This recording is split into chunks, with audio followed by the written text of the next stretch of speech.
Mesdames et messieurs, bonjour, salut les amis, j'espère que vous allez bien.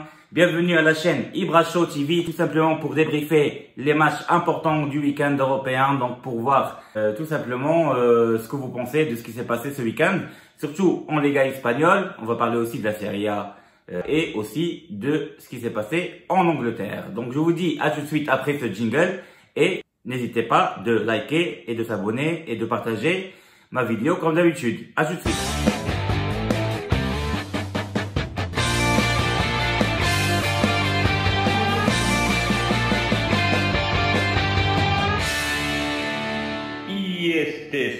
Voilà, donc pour ceux qui ont suivi le football espagnol, ce week-end, on a vu que Barcelone a fait un match nul 2-2 contre Celta Vigo, ce qui est un faux pas tout simplement pour FC Barcelone parce qu'elle est suivie de près par le Real Madrid.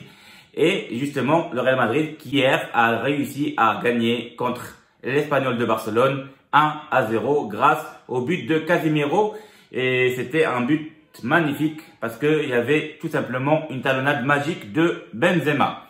Voilà, donc pour tout simplement commencer à débriefer ce match-là de la Liga espagnole entre le Real Madrid et l'Espagnol de Barcelone, je vais vous donner la formation des deux équipes. Donc déjà, ils ont joué avec la formation 4-3-3 et Madrid a joué avec la composition suivante. En gardien de but, elle a joué avec Courtois. En défense centrale, elle a joué avec Varane et Ramos. En arrière droit, c'était Carvajal. En arrière gauche, c'était Marcelo. Au milieu de terrain, il y avait Casemiro avec Kroos et Valverde. Et devant, en attaque, elle a joué tout simplement avec Isco, Benzema et Eden Hazard. Donc ça, c'était la composition que Zinedine Zidane a choisie. Et je vous laisse donc devant vous la composition de l'Espagnol Barcelone. Donc c'était vraiment un match très difficile pour le Real Madrid surtout parce que Madrid essaye toujours de jouer pour gagner les matchs parce que il reste que quelques matchs d'ici la fin de la saison et on sait très bien que Madrid et FC Barcelone, ils sont devant tout le monde et jouent tout simplement pour être champion et du coup, il faut pas perdre les points.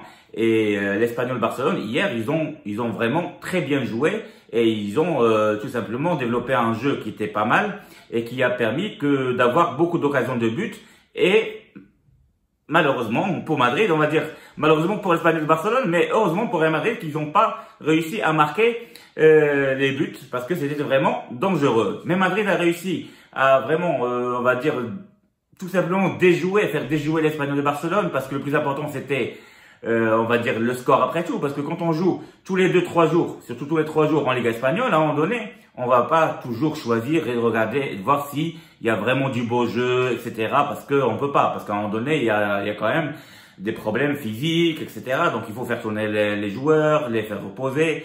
Et tactiquement parlant, il faut que Zidane fasse des choix tout simplement pour réussir à gagner le match, mais pas forcément pour développer le meilleur jeu style possible.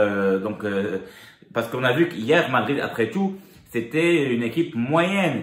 Et surtout, les choix de Zidane, par exemple, de mettre Isco, par exemple, devant. C'est très bien qu'Isco, c'est quelqu'un qui joue à la balle, beaucoup à la balle. Il aime la balle, il aime attirer la balle, il aime jouer avec la balle.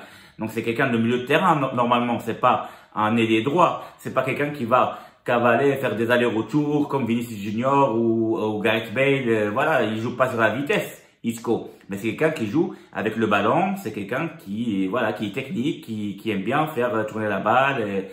Voilà, et donc du coup, Madrid, elle était un petit peu dans la construction du jeu qui était pas très rapide et une possession, voilà, un petit peu négatif, etc. Mais dans le jeu, ils étaient pas très rapides, voilà. Et pourtant, ils ont joué avec Marcelo, qui est pas mal, Benzema qui était très fort, tout simplement, parce que c'est grâce à lui qu'ils ont marqué un très beau but. Et Casemiro, bah franchement, Casemiro comme Benzema, c'est les deux meilleurs joueurs de Madrid en ce moment, pendant ce dernier mois, on va dire. Et justement, Zidane, c'est en deuxième mi-temps qu'il a fait rentrer les jeunes comme Vinicius Junior, Rodrigo, etc. Parce qu'il a vu que ça bougeait pas beaucoup et qu'il fallait faire des choix quand même pour que ça bouge. On sait très bien qu'il n'avait pas le choix parce qu'il pouvait pas faire rentrer Modric qui était suspendu et Ferland Mendy pareil, il était suspendu. Donc c'est pour ça Marcelo, il a joué titulaire sans problème. Et au milieu de terrain, il n'y avait pas beaucoup de choix, mais surtout il a fait jouer Valverde, il a fait confiance à Valverde. Il n'a pas voulu faire jouer d'autres joueurs comme James Rodriguez et devant il n'a pas fait jouer non plus Gareth Bale parce qu'il a vu qu'il était très moyen dans les derniers matchs. parce que voilà, on a vu que Madrid a réussi à battre Real Sociedad dans le dernier match et que Bale n'était pas au top. Donc voilà, pour résumer, Madrid a réussi à gagner les 6 points sur les 2 derniers matchs. Que ce soit contre Real Sociedad, les Basques, elle a réussi à gagner. Et là encore, hier soir, elle a réussi à gagner. Et maintenant, ils ont dépassé tout simplement Barcelone parce qu'on a dit que Barça a fait un match nul contre Celta Vigo. Donc parlons du Barça. Barça, elle a joué avec une formation qui est classique, 4-3-3. Et là, je vous laisse voir la sélection de Barça et les joueurs. Et la compo, c'était tout simplement comme d'habitude. Ter Stegen au gardien de but. Au milieu de terrain, plutôt en défense centrale, il y avait Umtiti et Piqué. En arrière droit, c'était Semedo et en arrière gauche, c'était Alba. Au milieu de terrain, il a joué avec Riqui Puig, le jeune, avec Rakitic et Vidal. Et devant, il a joué avec Messi, Suarez et Enzo Fati. Donc Barça a fait un match qui était franchement pas mal. Il était largement meilleur que celui de Madrid. Mais malheureusement, ils n'arrivent pas à gagner. Parce que tout simplement, il y avait en face un Celta Vigo qui jouait aussi au jeu et qui était dangereux, surtout avec son joueur magnifique qui est Diego Aspas, qui a réussi à égaliser justement à la fin du match avec un coup franc magnifique enroulé. Sachant que dans ce match-là, Messi, elle a fait un très bon match. Dans le premier but, c'est lui qui construit un coup franc magique. Il le dépose sur la tête de Suarez. Et ça permet à Barcelone de marquer un joli but au début. Mais Celta Vigo revient au score. Et juste après, malgré que, pareil, Barça revient en deuxième mi-temps. Et Suarez fait un très très bon match parce que c'est lui qui marque les 2 buts. Et sur encore une passe de Messi, une passe décisive de Messi, il marque un deuxième but. Mais ça ne suffit pas parce que Celta Vigo revient en score. Et ça fait que Barça a perdu 2 points. Elle n'a gagné qu'un seul point, un petit point de match nul. Qui fait que Barça, avant le match de Madrid, elle était devant Madrid de un petit point. Mais maintenant, Madrid, elle est devant Barcelone de 2 points en championnat espagnol. Donc Madrid, elle est leader. Et on va voir qu'est-ce qui va se passer après. Parce qu'on sait très bien qu'il reste 6 matchs. Demain, Barcelone va jouer un grand match contre l'Atlético Madrid. Ça va pas être facile. Et on va voir si Barcelone, chez eux, en Camp Nou, vont réussir à gagner. Et Madrid va jouer un match facile contre Getafe le jeudi soir.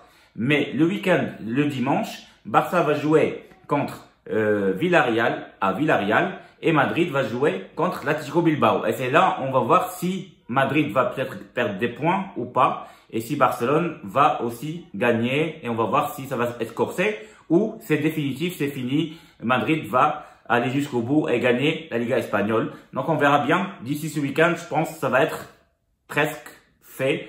En 2 matchs, ça va être presque fait pour voir qui va être champion cette année-là en Liga espagnole.